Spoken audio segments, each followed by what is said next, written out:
Deep within this giant city, a silent predator emerges from the underbrush and moves fluidly through the urban pathways, attacking prey as it travels, rats, dogs, and sometimes people.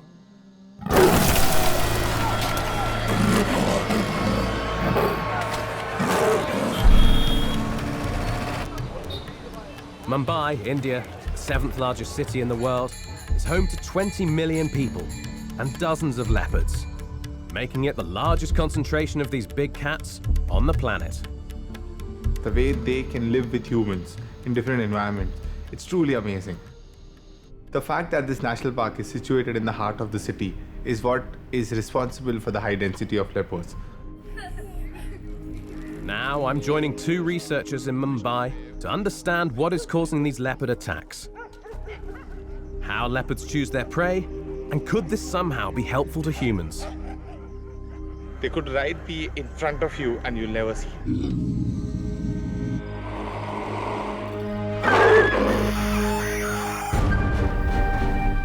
As a biologist, I travel the world through some of the toughest terrain on a mission to understand the relationship between humans and some of the biggest and baddest creatures on the planet. I'm Niall McCann, and I've come to the Indian city of Mumbai, where millions of people live alongside one of the world's top predators, the leopard.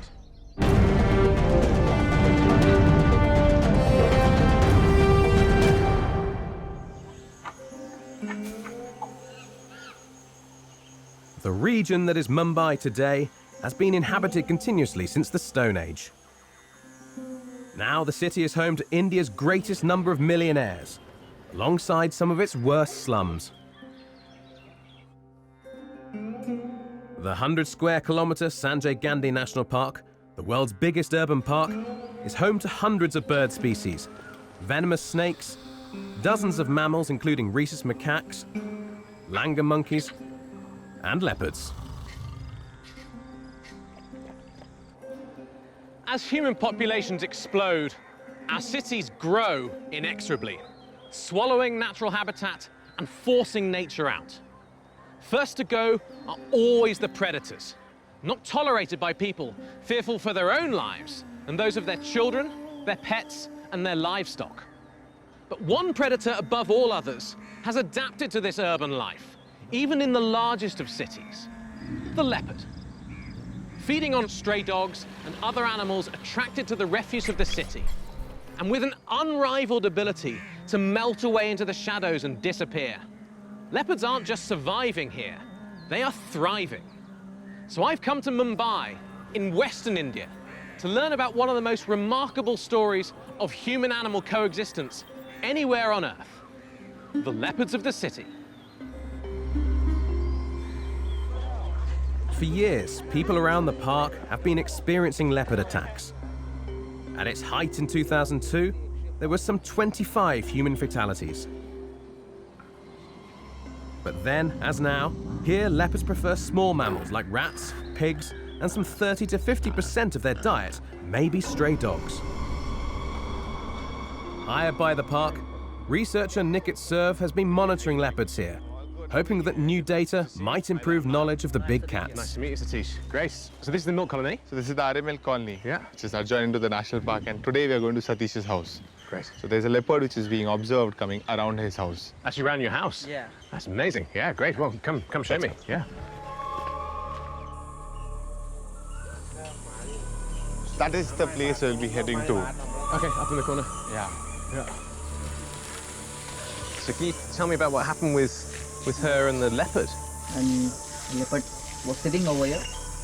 She just came, she saw the leopard and she vanished inside the house screaming, there's a leopard sitting over here. Just watching her? Yeah, watching, and he was just trying to grab her, or might be in a position to grab her. But I saw the leopard, he was turning his back towards me, and then he just came with the lights and all, the leopard vanished in the green. Goodness. So the leopards coming here is a regular affair because there's a lot of food available in these areas in terms of rats. No, definitely not humans. So leopards don't really take humans as their prey. But at such instances, when there's food attracting them nearby, there could be such close encounters. Hence, we always recommend you should never corner an animal. In urban environments, this is sometimes impossible to avoid, as these authorities found out when a leopard came in during the night and got trapped inside a building.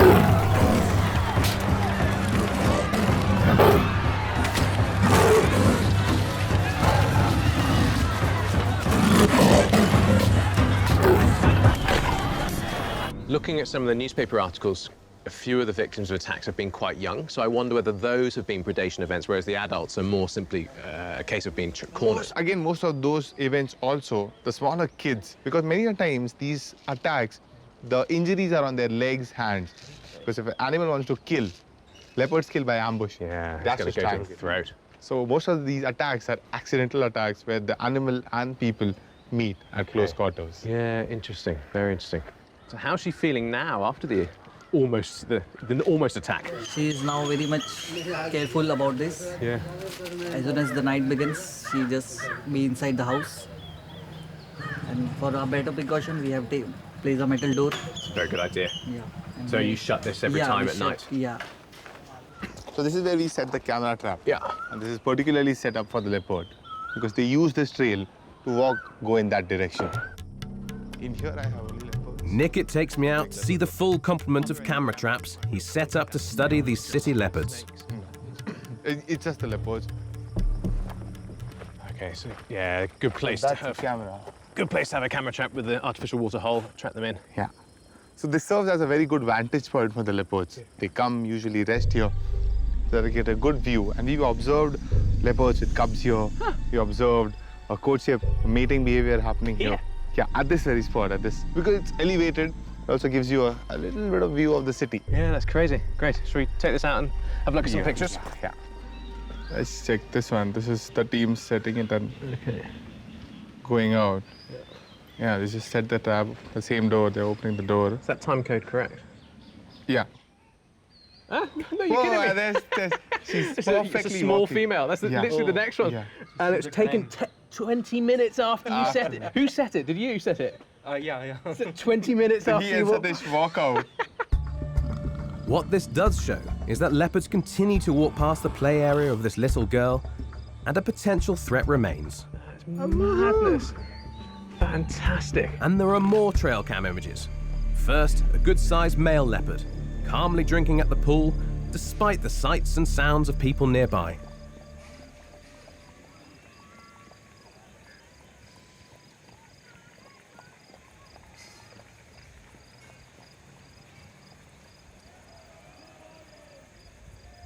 So 12:22. He continues to stay by the water source into the night, always on the alert for foreign sounds.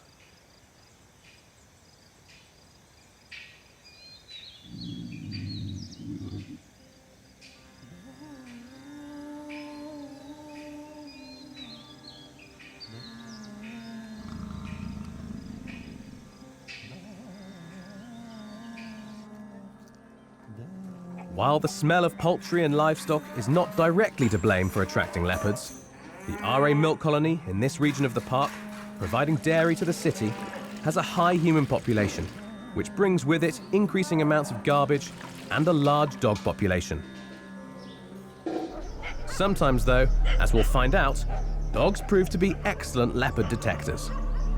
So these dogs are getting really quite agitated about something in this tiny valley, just where we've set the camera trap on the other side of the wall. When they really go mad in an area, it's all right, well, there's got to be something interesting. I'm in the outskirts of Mumbai, India, where I'm continuing to investigate human-leopard conflict. I've come to a more rural section of the city where farms have been attracting many leopards.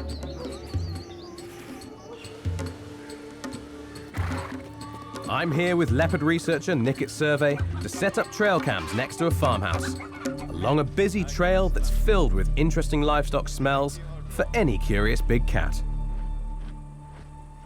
This is the leopard path. Yeah. Nickett's study, which I've been looking at quite closely, is trying to better understand how the leopards use the city as a part of their environment, in terms of their diet, their movements, their interaction with people, and people's pets and domestic livestock. Because the pen's just up there, isn't it? Just there, just there. The pen's up there, the farmhouse being here. Yeah. And that is where we've been setting our camera trap. Okay. Cue the livestock. Too big for leopards to handle, these giant buffalo even squeeze us off the path. Great, I'll stick it down. That's the exact same place where our leopards are walking to. Really? Hi. There we go. Just stick it in.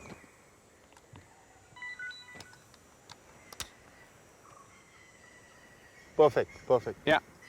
Good stuff. So let's hope, since there's prey and there's other domestic prey available, let's hope to get a leopard here tonight. A lot of prey. From a farm to a village, also frequented by leopards, our camera traps help Nickit track the movements of the big cats and their prey. Where we have, this is a very narrow lane, as you can see. Leopards and people walking together. Yeah. Hold that one there. Yeah. Do you think it's fine? All good? Perfect. Okay. There we go. Okay. Good. Nice. Good. So the green light is flashing. So I just went out to check. They all are facing the wall. Pop around the corner and see what The barking dogs have caught our attention. So these dogs are getting really quite agitated about something in this tiny valley, just where we've set the camera trap on the other side of the wall. And they were first agitated here, and now they've moved along there by about 40 yards. We should follow. Yes, this is how sometimes they behave when they've seen a leopard. And they try to follow it and to corner the animal. All of them, if you observe, they're all looking in one particular direction and continuously barking. And this is also a very good time for the leopard to have come out. Twilight. Well, let's go have a check, have a look.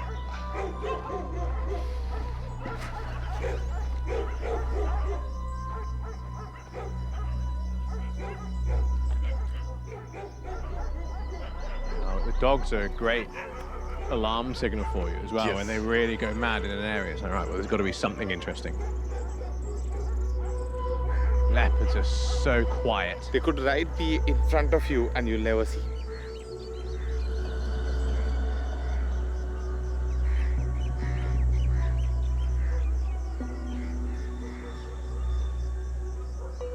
They could have been. Very well could. Which clearly has been missed. Well, we've got the camera trap set literally there. So hopefully we get it on our traps. That'd be great. Hold on, dogs. With no leopards in sight, Thanks to the dogs. we'll bide our time to catch them on our trail cams. The next day, we check out a new region of the park to the northeast, where villagers live on the very edge of leopard territory.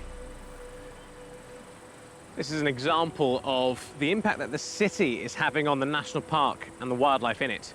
This creek used to flow clear from the hills in Sanjay Gandhi National Park, and it's now disgusting. It's sluggish, it's grey, it's stagnant, barely supporting any life. And the highway behind me has cut off the northern part of the park from the rest of it, meaning that any of the wildlife that used to be able to travel from one side to the other now has an 8-lane highway to try and navigate, which is difficult and very, very dangerous. All of this industrialization is just spreading, slowly eating into the park, degrading it, choking the lungs of the city, and forcing animals like leopards to come into the city to find their prey.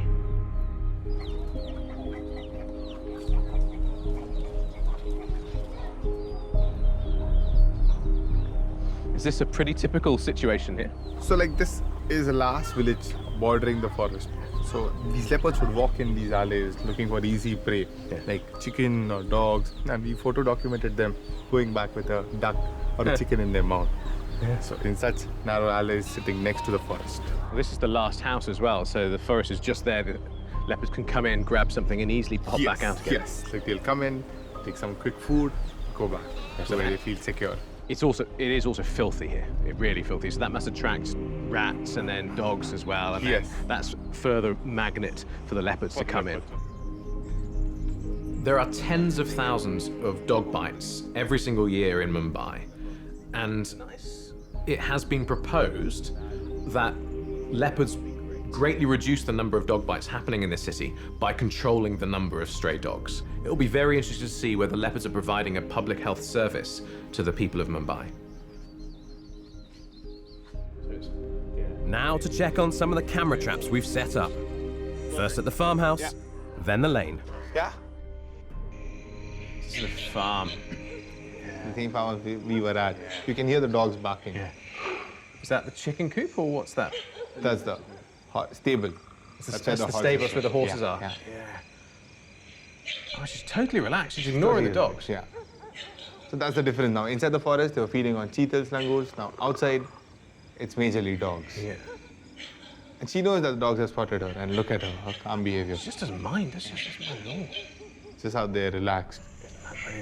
So this is... These are the fence. You can hear the dogs barking. Maybe there was someone there. She just turns back. So that's the house where we were. Yes. We've set the camera right here. Yes. And the dogs were going very angry at this wall. Just behind this wall. Should I play it again? Yeah, please do. And you can clearly watch her. She goes till there, and she makes that U-turn and goes back. Interesting. Maybe there were people there, maybe a lot of dogs. And that's exactly the wall behind which we'd heard the dogs barking. So before she might have been going to there, but your camera was too far to see her. Yes. Then you saw the behavior of the dogs and shifted the camera. It's really smart. It's really smart. I think what these videos show is just the massive benefit to Nikit and anyone else working on leopards, starting to be able to understand the leopard's behavior, how they respond to people, how they respond to other animals, how they respond to their environment, and how they move in their environment.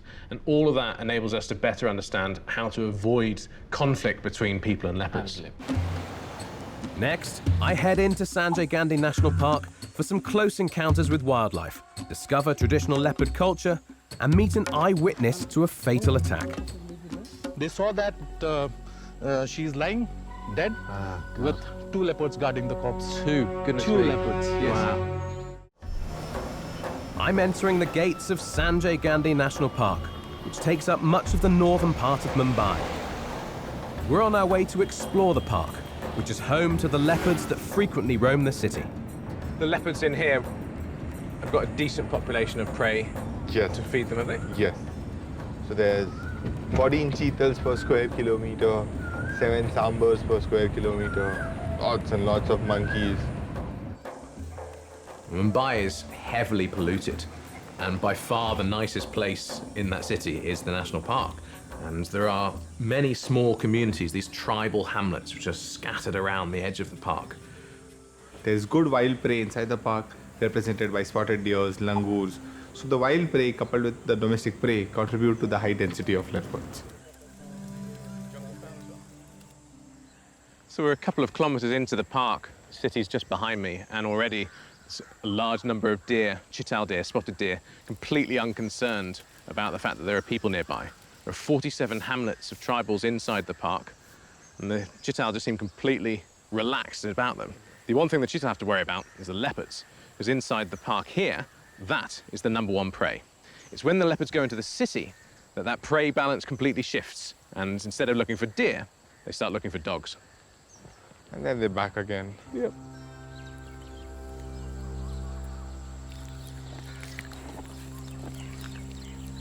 For centuries, the tribal people here have had a deep spiritual bond to both tigers and leopards.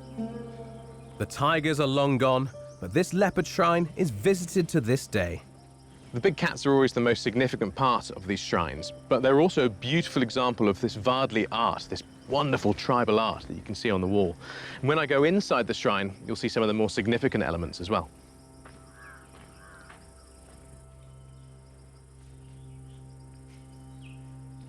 So on the outside there are a couple of other idols representing deities and stories of the Adivasi tradition. But then in the middle is Bhagavar, the king of the forest. And these shrines are always on the edge of the communities closest to the forest itself, because that's where the leopards and the tigers live. And the Adivasi people make offerings every year to try and encourage Bhagavar to stay in the forest and do them no harm. As we delve deeper into the park, towards one of Nikit's waterhole study locations, we come across this troop of macaques.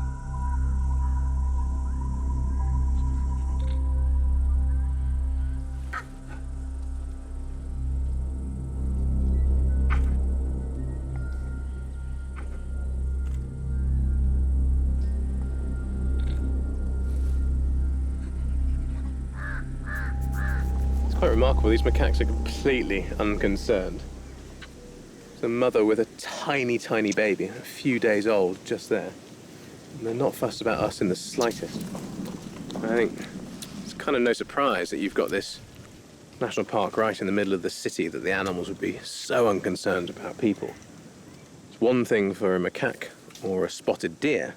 It's quite another thing for a leopard.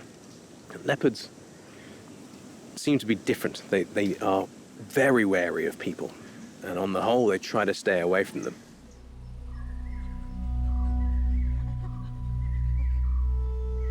Now, onto a natural forest waterhole. Yeah. Cats do that the world over. They're almost impossible to track, normally with their footprints, but they leave a really obvious scrape everywhere. If you get your nose in, you can always smell that little hint of feline. Makes them much easier to track through the forest. Go. Yeah, it's a decent-sized scat. Cat. Decent-sized scat. It's huge. Let's hope because of this cat, this is an evidence of leopard has passed this area. Yeah, for sure. Yeah, big poo. Yeah, old leopard's cat. Yeah, full of hair. So this is a water hole. So this is the water hole called as the Fansat. So that way it is hidden. A quick camera trap set up for leopards, then on to one of the highest points in the park. It's a very interesting trail because there's a water hole adjoining to the trail. There's a den, and you also have some settlements nearby.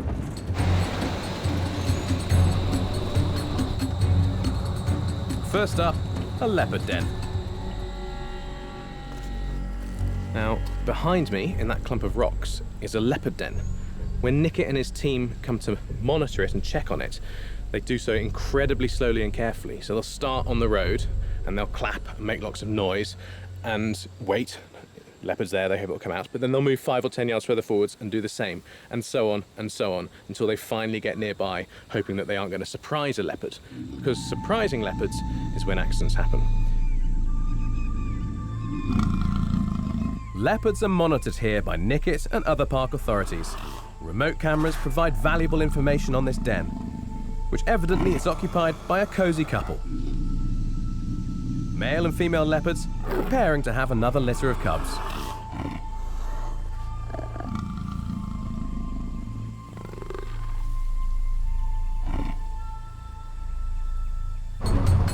The journey to the top continues.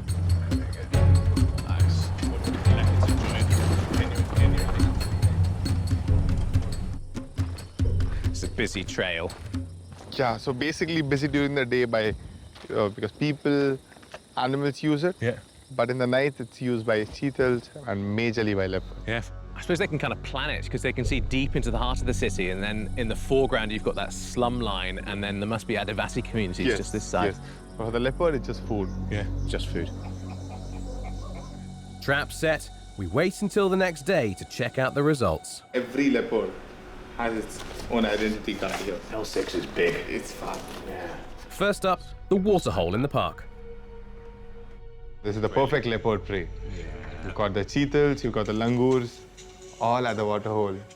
And it's the same place where we're trying to set up some camera traps to get a leopard. Beautiful. Do they eat chitals and langurs? And langurs both. Happily. So the most preferred wild prey is cheetahs, spotted deer. Oh, isn't she beautiful? And the same waterfall now. Big hink. We had the male leopard. The alarm call of the monkeys in the background. Same monkeys now giving alarm because they rest around that waterhole on trees up top. Yeah. But as you can see, he's not even bothered.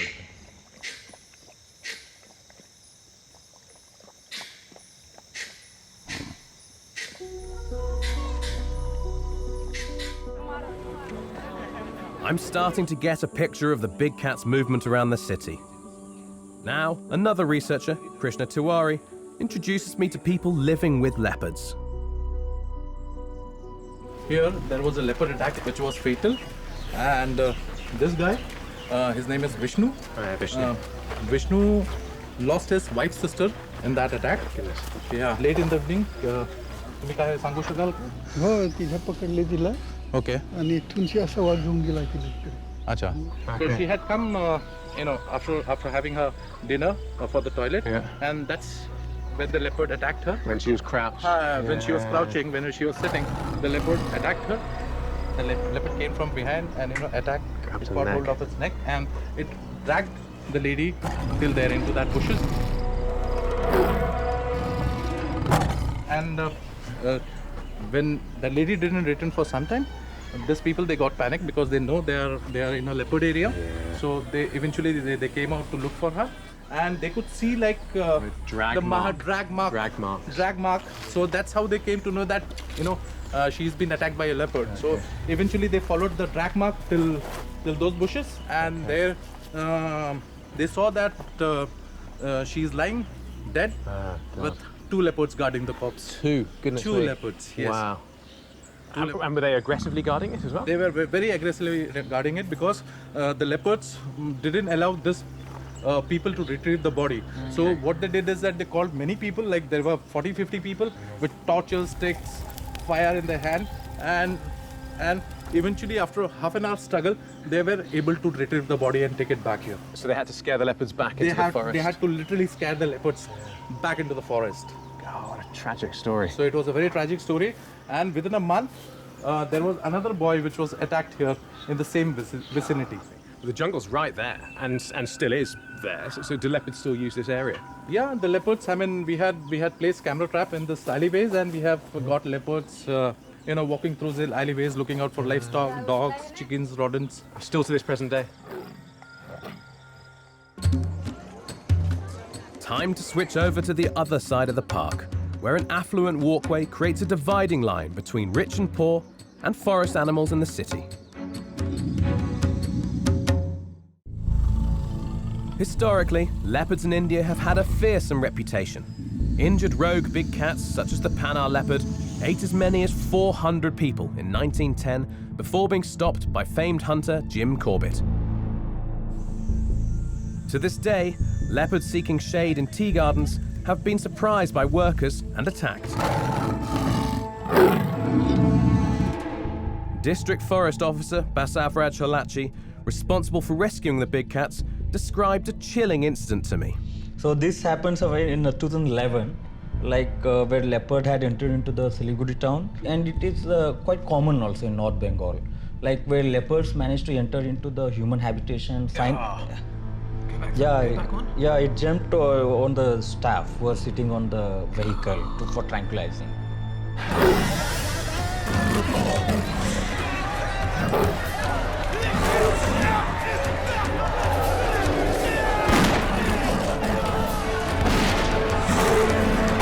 And finally, we managed to catch the leopard, and it was even successfully released back into the forest. The worker also survived his injuries. Here in Mumbai, attacks on humans are rare. Yet on the other side of Sanjay Gandhi Park, leopards are surprisingly close to people each day. Come over to spend some time on the eastern part of the park in Mumbai, and the biggest difference here is that it's a much more affluent area, and they come down through these gardens, past the children's playgrounds, and into the city to go hunt.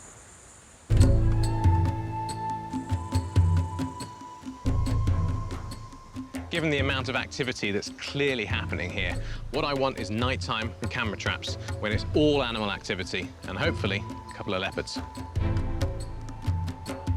This bridge behind me, known as the Big Bridge, and the bridge ahead of me, the Small Bridge, are apparently areas which consistently have leopards crossing. And they stop here, they look out over the city, listen out for dogs, and then in they go to hunt. Then, an unexpected find. Thanks, friend. Yeah, thanks, man. Thank you very much. I was just walking down, and these 2 local lads from the little hamlet here came up with this viper in a pot. There we go.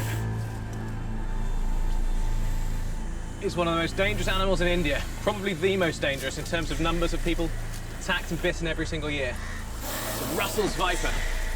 The venom is predominantly hemotoxic, meaning that if you're bitten by it, you're likely to die of heart failure because your blood stops coagulating. So you bleed out of where the wound is, you'll bleed out of orifices, and eventually you'll bleed out entirely. Well, they kill upwards of 25,000 people every single year. The numbers that they bite, goodness knows how many, be huge. Go, baby. It's your hand.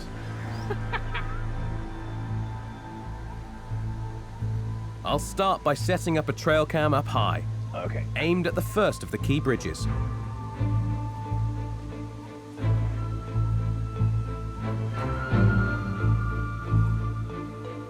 See how this goes. Yeah. Okay, perfect. Great. Thanks, Surya. See the green? Okay. Next, the small bridge.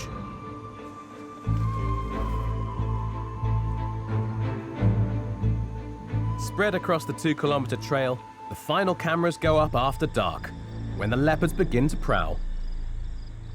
Okay, so it's 7:45. The moon is up. It's a full moon, and most of the people will have gone to bed by now, so now's a great time to be setting the camera traps. I'm just going to put this on. This is all basically human excrement, so I'm going to crouch instead.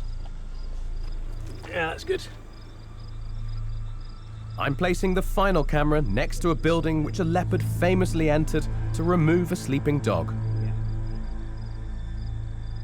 Very useful not to know.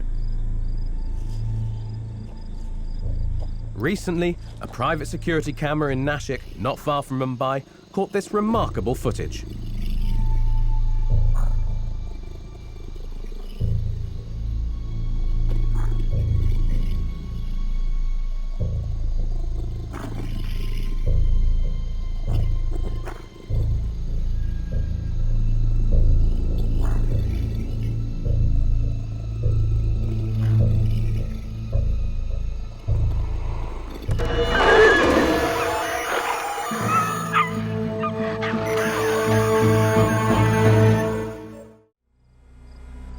I'm on a path above the slums of Mumbai, looking for leopards. The sun's been down for a couple of hours, and you can hear the festivities happening behind me in the slum. And I know from having looked at the camera trap footage that this type of noise just does not deter the leopards. They seem to be waiting just off the path, just here. Someone will go past, and then the leopard will come through. And then a couple of minutes later, someone else will go past again. Love the thought that they're anywhere. Could be one watching us right now, just waiting till we've gone past, and then through it will go and down into the city.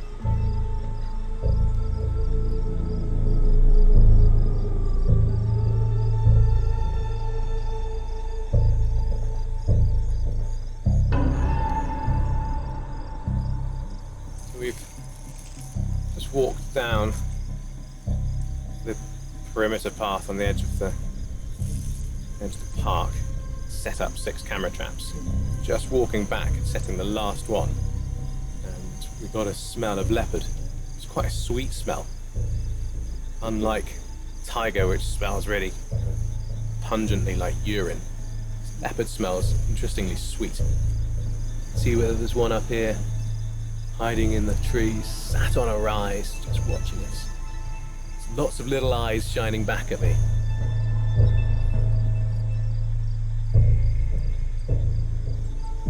It's very common actually for people to walk down a footpath and then for a big cat to come out and look after them, walk down the path and then disappear off. This happens all the time with jaguars. And leopards are much the same. Hopefully now we've got 6 cameras spaced along this perimeter. Hopefully we'll get some footage.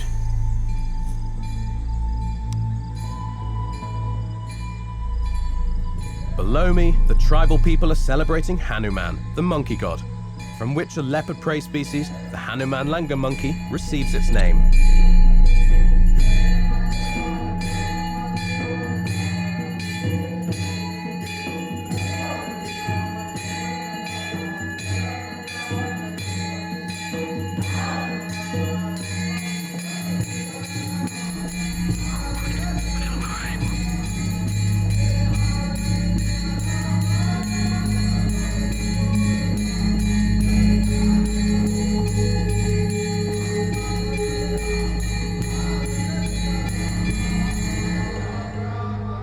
Hanuman ceremony is a celebration of the monkey god, a life-affirming ritual to ward off negative energy and overcome life's struggles.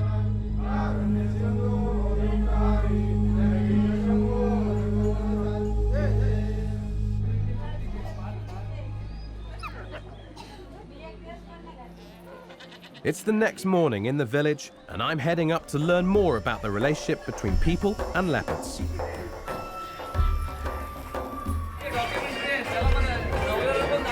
A wedding? Preparations for a wedding. A future groom is being made ready.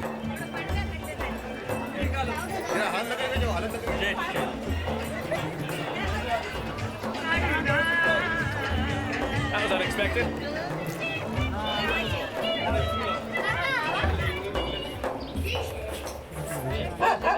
आणलेलं ना black कलरचं किती झाले? 2-3 त्याला भरपूर time He has lost around 3-4 dogs so far. To leopards. Yeah, 2 leopards. Goodness me. 3-4 dogs so far to the leopards. So it's quite a common occurrence to Yeah, lose it's your pet. quite a common occurrence here. So he says that he isn't scared of leopards because he have been staying in this area since he was a child, and he knows the area and the leopards very well.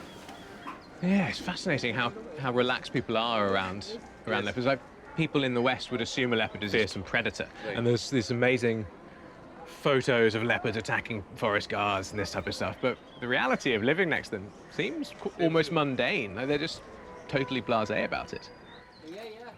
A close neighbour has lost several of her pet dogs to leopards. Janvi, what's it like living on the edge of the forest where the leopards are? She has seen leopards many times. And is it just totally normal to her, or does she find it scary when she sees them? नाही Huh? Nice. She doesn't fear leopard. हम बघत होतो Putun. It's very true that these dogs take the whole brunt of the leopard. Otherwise, if the dogs are not there, these people would be attacked. Yeah, it's interesting. How does she feel when she loses a dog to a leopard? Because she's obviously got quite a close relationship with them. बिबट्या जेव्हा तुझ्या कुत्र्याने घेऊन जातो, रडायला रडायला वाटतं. She says that she feels very sad when she loses the dog to a leopard, and she cries a lot. Yeah, I would. She feels like crying. I would too. Yeah. I got a tip that some captured venomous snakes were being prepared for release in the park. This is something worth checking out. Probably the most dangerous thing the people of Mumbai have to face, other than themselves when they're driving, is the venomous snakes that live in huge numbers all around the city. And we have 2 cobras, 2 Indian cobras. They're both quite small. This one's a nutcase, so we'll probably start with a slightly more sane one. So, being incredibly careful, because you can't take any risks with a snake. You can already hear it hissing. A snake as dangerous as this, you cannot take any risks. There we go.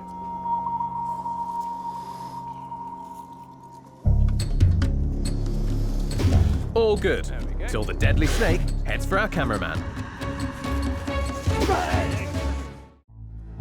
I'm with a local snake catcher who rescued these cobras from a nearby apartment. We're planning to release them back into the wild, but this one escaped early. There we go. After that little bit of excitement where she made straight downhill, straight for the cameraman, hopefully we've got her under control. Isn't it interesting? She's not actually hooded up now, so she's calmed down quite a bit. So that hood is a sign to leave me alone. It's a threat in the same way as a rattlesnake's rattle. It's a threat, and that all snakes that hiss, it's just telling you to stand back and give me some room.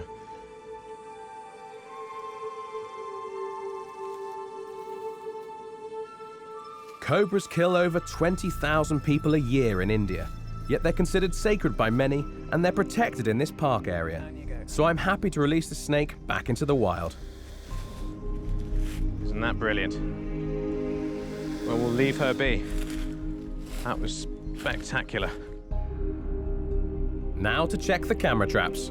It's 3 minutes past 11 at night. We have what looks like a big male leopard walking south down the path. Oh, that's great. That's interesting. There's some sound he hears, and he suddenly turns around.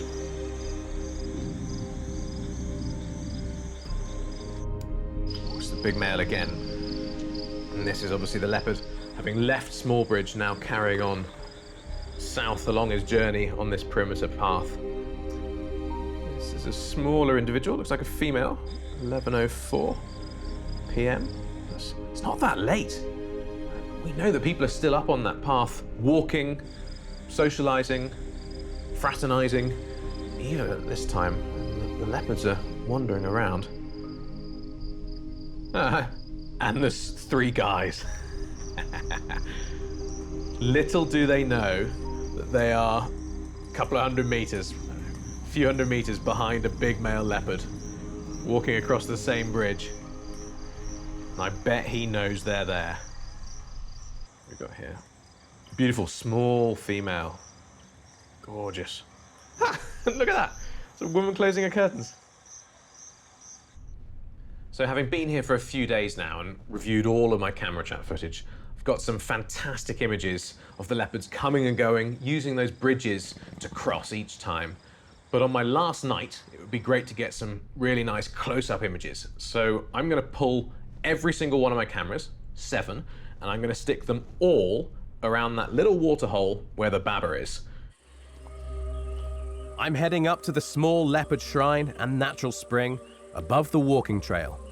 This is where the Baba, or priest, has told Krishna leopards frequently visit.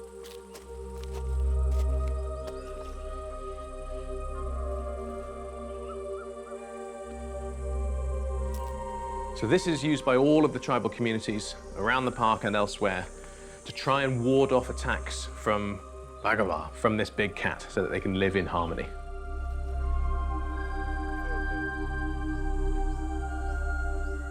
Surya, the villager whose daughter's dogs were taken by the leopards, gives me a hand. 30-second countdown.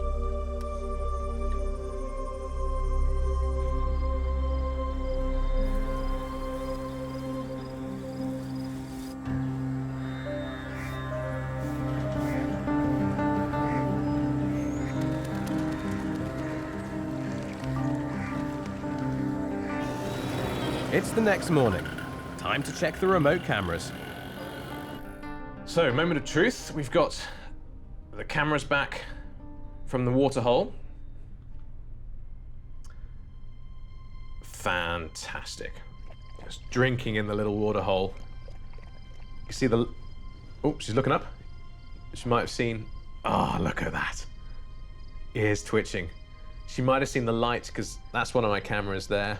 Bit of infrared light coming through. There's another one down here. There's another one up there. There's another one there. So when she looks up and suddenly her ears twitch, she's probably catching sight of one of the lights. That one's gone off. Oh my goodness, look at that. That's insane. But this is 7:13 p.m. I set those traps 40 minutes before that. And the Baba must have left just a few minutes after I did. And now you can still see it's light, it's not yet fully dark. Half an hour or so after me and then the Baba left this place, down comes the leopard. Look at that image, that is superb.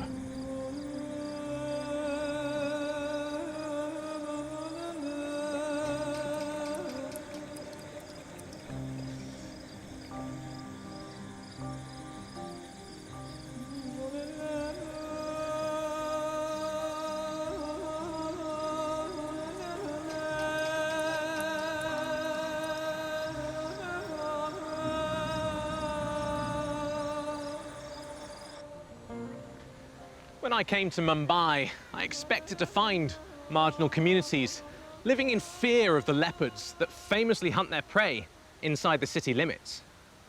But just as the leopards have adapted to living alongside people, using the city as an extension of their environment, so the people of Mumbai have adapted to live alongside the leopards. By learning about their habits, their movements, and the factors that make attacks more likely, leopard attacks on people have reduced almost to zero. And those people that live in and around Sanjay Gandhi National Park seem quite at ease with the predators in their midst. What this demonstrates to me is that we can live alongside predators, such as leopards, if only we have the maturity and the compassion to do so. But my time in Mumbai has also demonstrated the importance of conserving our forests as human populations grow, and to reconnect with nature.